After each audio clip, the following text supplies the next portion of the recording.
to inject any personal opinion and be a good chair and just only vote if there's a tie, I'd be happy to do it, but I suspect we need some sort of a motion and a second and that kind of thing. And if anybody else is interested in doing it, of course, say the word, but. I move to put Chris in charge. And I second that. Is everyone in favor, or do we have? We're all in favor. Yes. All in favor. Aye. So all right. Chair pro tem. And we also, there's this, the first item on our agenda is election of a board chair going forward.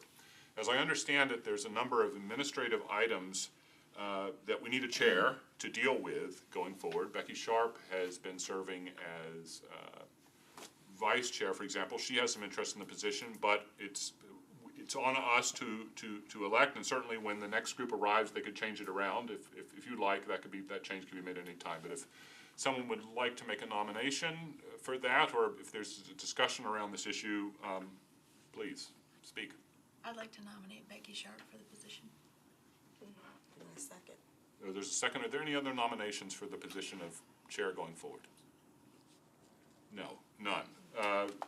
So is there any discussion on this, or anyone not ready to vote? It looks like we're all ready to vote. So all in favor?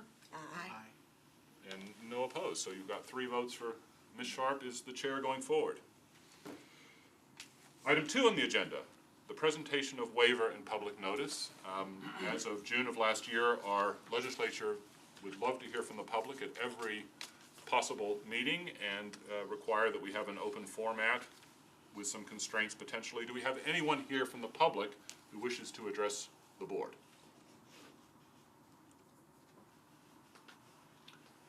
No one is coming forward, so that piece of the agenda is closed.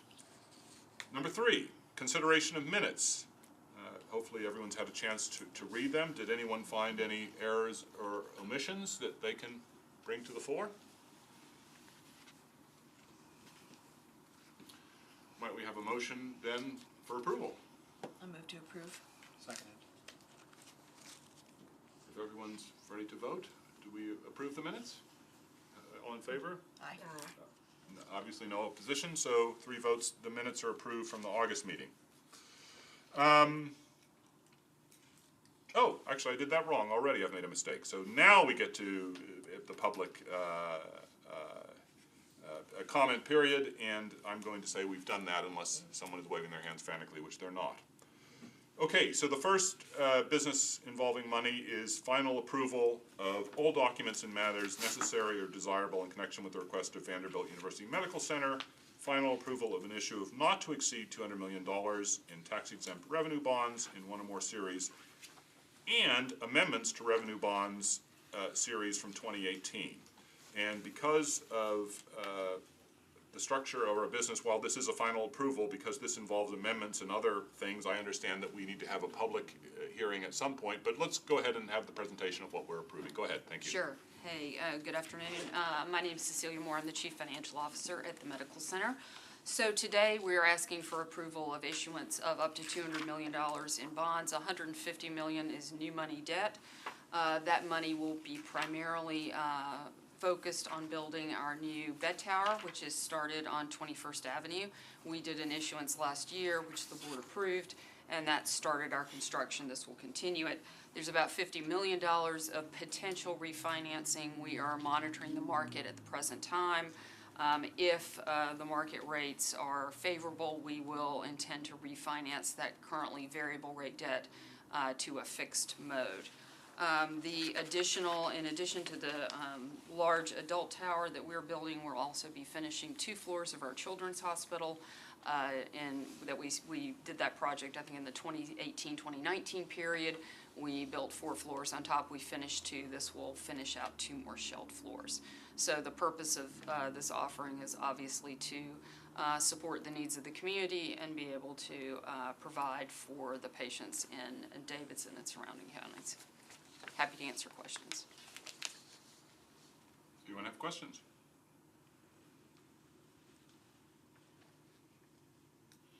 I promise not to insert, but I'm curious. What has changed since we gave a preliminary approval of this?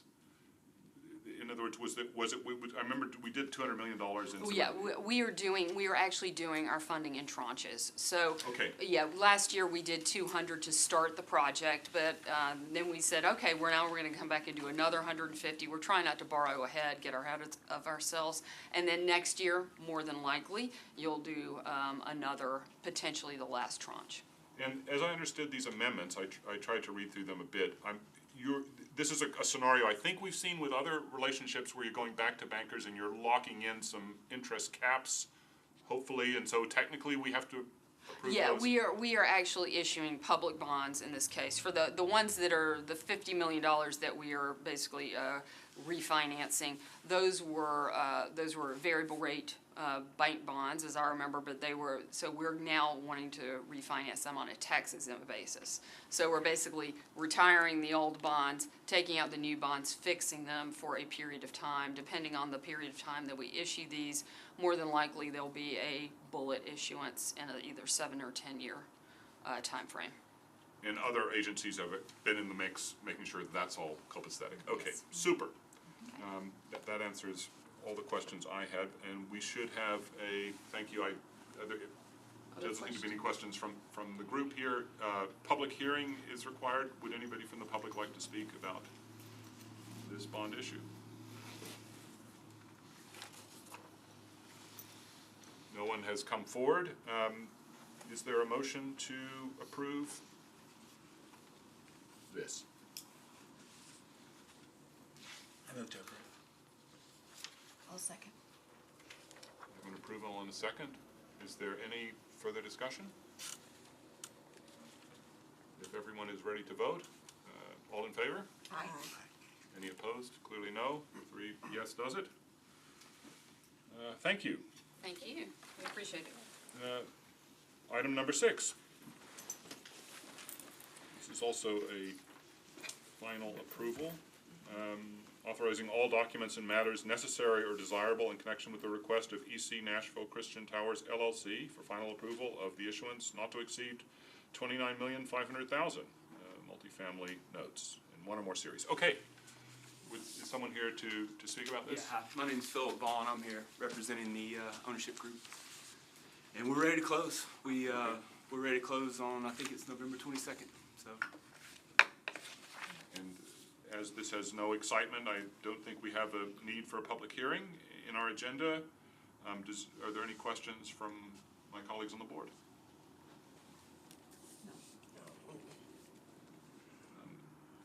I'm ready then to hear a motion to approve if one exists. I move to approve. Second. We have a motion and a second. Is there any further discussion? If everyone is ready to vote, all in favor, say aye, please. Aye. And that's 3 ayes, no opposition, and that's done. Thank you. Thank you, guys. Thank you. Number 7, authorizing all documents and matters necessary or desirable in connection with the request of Sojourn Nolensville Apartments. Final approval of the issuance of not to exceed $33,178,032, right? Yes, okay, all right. Tell us again about this and where you're at. Sure, yeah. I'm in the same boat as Mr. Vaughn. We are ready to close and set for November 16th at in just a month away, so. Once again, no public hearing is necessary, so if you have questions, now's last chance, else a motion to approve would be welcome. I move to approve. So a motion and a second? Is there any discussion? If we're all ready to vote, all in favor, say aye, please. Aye. So 3 ayes. There are no nays, so that is approved. Number 7. Number 8, final approval, authorization of all documents and matters necessary or desirable in connection with the request of Joseph Avenue Partners, LP, for final approval of the issuance not to exceed $30 million multifamily housing revenue bonds, Series 2023A, and not to exceed $10 million taxable Series 2023B. That is correct. All right, go. Good afternoon. I'm Reed Lauer. I'm representing Holiday Ventures and Joseph Out Partners LP. Similar to the previous two, we are ready to close December 1st of this year. And we are here for last final approval. And again, no public comment is necessary, so if there are any questions from the gang, now or never, I'd welcome a motion. Go ahead, Matt. Yeah, my only question, is just more of a request, is if, my understanding is that the affordability of the project has changed, but in a good way. And if you can kind of walk us through that, like my understanding again is that there are more multi-bedroom units that were previously provided, and then this is a 40% to 80% AMI project, but if you can kind of walk us through Yeah. how the project changed. Yeah, happy to. That's good to kind of get on the record. Yeah, happy to. So to answer your first question, it's no longer 40% to 80% AMI. We were able to secure project-based vouchers, 35 project-based vouchers, which allows us to go to 0 to 30% AMI. So the vouchers basically cover 30% AMI to 80% AMI, but average to the same 60% AMI that we came here back in December 7th. I think the prior projects we approved were at 80% AMI, so. And I think too, and I don't know if you want to weigh in on this, but my understanding too is that this will provide more affordable housing units than the master developer is promising, the master developer of the stadium parcel. Do you know if that's accurate or not? Well, this is River Chase, the redevelopment of River Chase. The other developer that we're co-developing with is Korea, and their site is completely separate from what we're seeking here today. They're not structuring their affordable units that they're incorporating into their project with bonds or tax credits.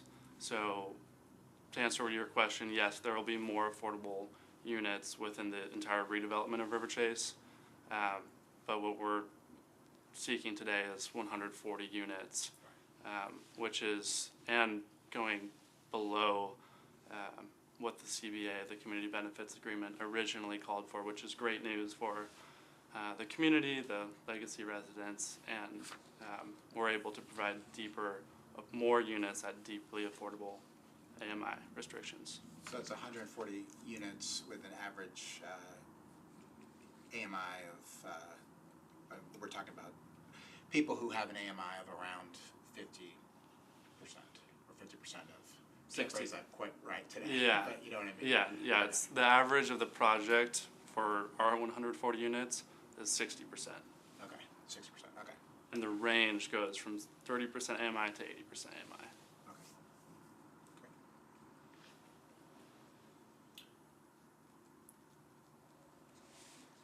Great. So I'm looking through the documents presented, I wasn't seeing that change. Just a general question, maybe for Ms. Barnett. What sort of change would trigger a restart of the inquiry process, you know, in sort of these kind of AMI or other ratios that we watch here? Or is they free to make these kinds of changes working with the housing authorities? There are Along the legal ratios that are required by both at the federal level, IRS, to even qualify for this type of financing.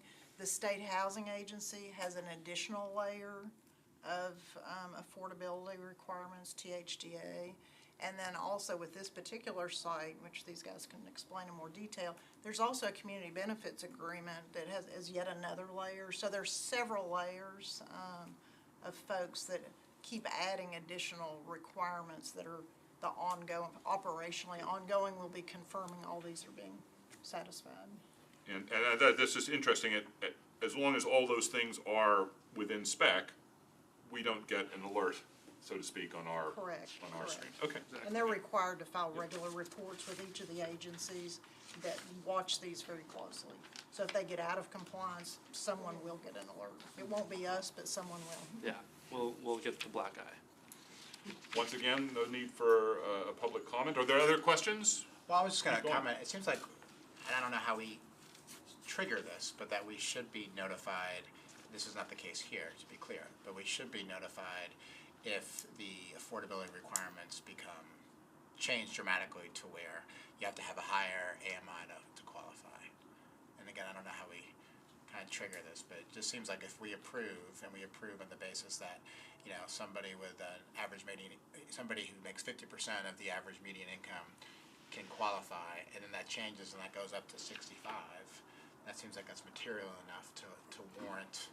But then they fall out of compliance, right? Like if that happens? If they fall out of legal compliance, that's a different issue, then they are in default and all kinds of things Right, happen. right.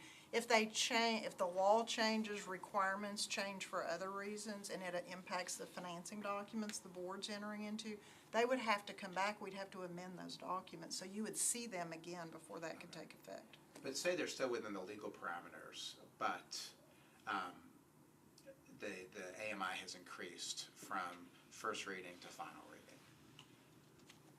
I'm just wondering if at that point, even though fine, they're still within the legal parameters and they don't have to go back to THTA or Amazon, or whatever the case may be, we still approved, or we still were under the impression based on first reading that the AMI was A and now it's increased, and feels like that should trigger additional disclosures. Well, and that's. Again, not the case here. Yeah, Here, right, that here it is- got better. Right, So, yes, which is terrific. yeah. But, yeah, just throwing that out there for, Are you making a motion, sir? I'll make a motion to approve, so. I'll second the motion to approve. Is there any further discussion on this final approval? I'm hearing no interest in that. Is everyone ready to vote? Okay, all in favor? Aye. That's 3 ayes again. No noes. Congratulations. Thank you all very much. Thank you. Good to see you all. That brings us to number 10, Old Business Board Administration. And that's a little awkward because I'm in this chair pro tem mode. I don't really want to sort of lead or initiate anything. I'll just, place a reminder that we had hoped Dr. Aday would come back with news of a conversation with Mr. Thomas, I believe, at our office here, and that didn't transpire. So I still, maybe I'll come and speak next time in public comment. It's a good thing to have some kind of accountability structure around our legal team, and I cross my fingers that it continues to be explored after I'm gone. I'll leave it there. Any other board business generally, concerns, aspirations? And this is common and maybe for our next meeting, but to your note, so the thing that that was going around in my mind is while people are coming to us and they're needing the approval, and I know that we've talked about having some type of rubric system that we can make it, the process a little more streamlined, but also the accountability. Like, I don't know how we can add an accountability factor that lets us know, okay, these people have been following the steps, that everything that they've kind of been showing us, especially when they're repeat groups that have come to us, some way for us to have an idea of what their progress has been and what they were able to do and really got done, and if they really said all the things that they were going to make sure that this stayed affordable, or it has helped the community, or those kinds of things. I don't know how we can add that into some type of discussion or some way of adding that to that concept of the rubric. Well, all government starts with a motion and then a second, and then you can move mountains with that. So if you would like to move that the board entertains or opens a discussion on monitoring downstream performance of the bondholders or something, that's something you could that's a motion you could make in some sense, I would say. The exact form of it we wouldn't know today, but it could be explored by the new team coming in. But it takes a motion. And on this subject, I think that's a great idea. On this subject, I wonder if we can. Which is called a second. In case this shapes the motion at all, right?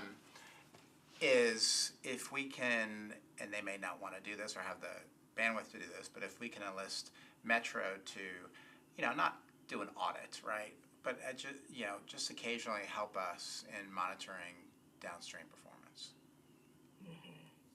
Yes. Because obviously they have an incentive to, make sure that these projects remain affordable and become what they said they would be, on the front end. So I'm wondering if that's something we can do as well, and that could actually be in conjunction with the conversations that we eventually have with Metro Legal. I hear a couple of wonderful motions in the work here, but we haven't actually had a motion, so I'll let you make that. Okay, so I move for more exploration into further discussion of how we can have some type of system in place for looking at that downstream. And that should be specifically on the agenda next time. Specifically on the agenda for next And time. I think I heard a second. I second that motion. Is there any other discussion? I want to thank you for your 6 years of service. Oh, you can't do that until after this. Oh, That's not sorry. on, the Sorry. motion on the table All is right, on the. all right, we'll discuss your 6 years of service after you finish this up. Okay. So we have a motion and a second, and if there is no other discussion, and if we are all ready to vote, we seem to be, all in favor of this idea? Aye. Aye. No opposed? So the motion passes, so good luck to you on this, with the next agenda. Thank you for your 6 years of service. Thank you. It's been a fascinating adventure. I'm really proud of the way we've got all these things are on video now. I think we've had a critical voice in this discussion of school privatization, and we've had a bit of an impact in that world. I'm very proud of that, and I would encourage all of you to just remember we're spending our neighbors' money in a funny way when we give these tax-exempt bond issues. So keep thinking critically about them, and don't be afraid of voting no when they don't make sense. And thanks for your ongoing service to us, because Lord knows we need housing and hospitals and the rest of it in this world. So, all right. If there's no other business. Well, do one other thing. So on the topic of speaking with Metro Legal, I don't know if we want to keep on, we keep on kind of, no fault of our own, because we meet sporadically, and then, Isaac is now working, Dr. Ade is now working with the mayor, so great hire by the mayor, but I do move that we nominate somebody to resume or initiate discussions with James Thomas. And I will gladly volunteer if no one else wants to do it. Well, that's interesting.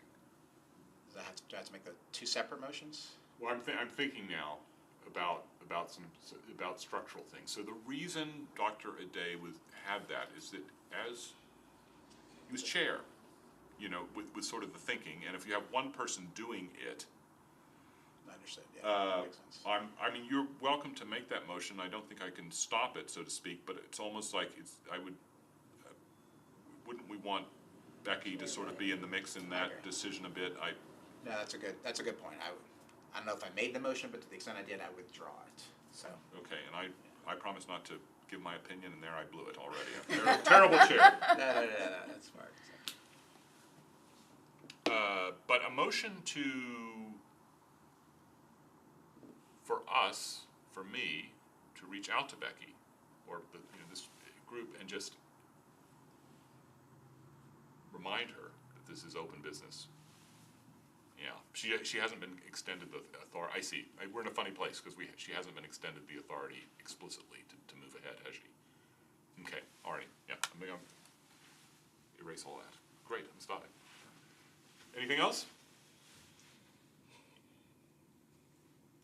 Then we adjourn. All right, good luck. I stop the meeting.